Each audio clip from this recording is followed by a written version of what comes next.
Bollywood actress Alia Bhatt নিল একটি বড় সিদ্ধান্ত। সে তার মেয়ে ছোট্ট রাহার পিকচারগুলো সমস্ত কিছু ইনস্টাগ্রাম থেকে তুলে নিল। কোনো ছবি আর রাহার দেখা যাবে না। রাহার একমাত্র একটি ছবি রয়েছে, সেটা নিউ ইয়ারে রাহা, আলিয়া আর রণবীরের।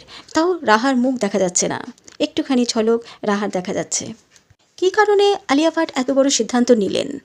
কারণ রাহা আস্তে আস্তে বড় হচ্ছে, তার সুরক্ষার কথাও ওনাকে ভাবতে হবে।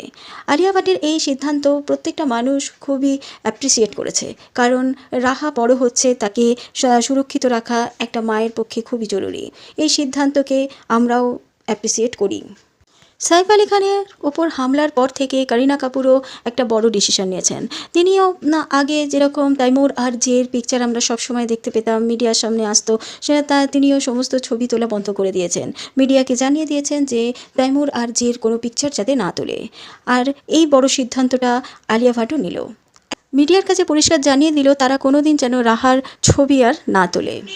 এত বড় সিদ্ধান্ত হয়তো নিয়েছে সাইফ আলি খানের অ্যাটাকের পর থেকে। সাইফ আলি খানের ওপরে অ্যাটাকের পর থেকে করিনা কাপুরও যেরকম তৈমুর আর জের পিকচার মিডিয়া সকলের সামনে আনতে চান না, সেরকম আলিয়া ভাটও তার মেয়ের সুরক্ষার কথা ভেবে হয়তো রাহার ছবিও সকলের সামনে আসতে দিতে চান না। তাই এত বড় সিদ্ধান্ত, তার প্রত্যেকটা পিকচার তিনি মুছে ফেলেছেন। আর আমরা কোনো দিন রাহাকে হয়তো দেখতে পাবো না।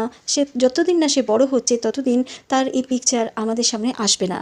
ভালো থাকুক রাহা, এটাই আমরা প্রত্যেকে চাই। সুস্থ থাকুক, সুন্দর থাকুক। ভিডিওটা ভালো লাগলে একটা সাবস্ক্রাইব করে দেবেন। ততক্ষণের জন্য টাটা।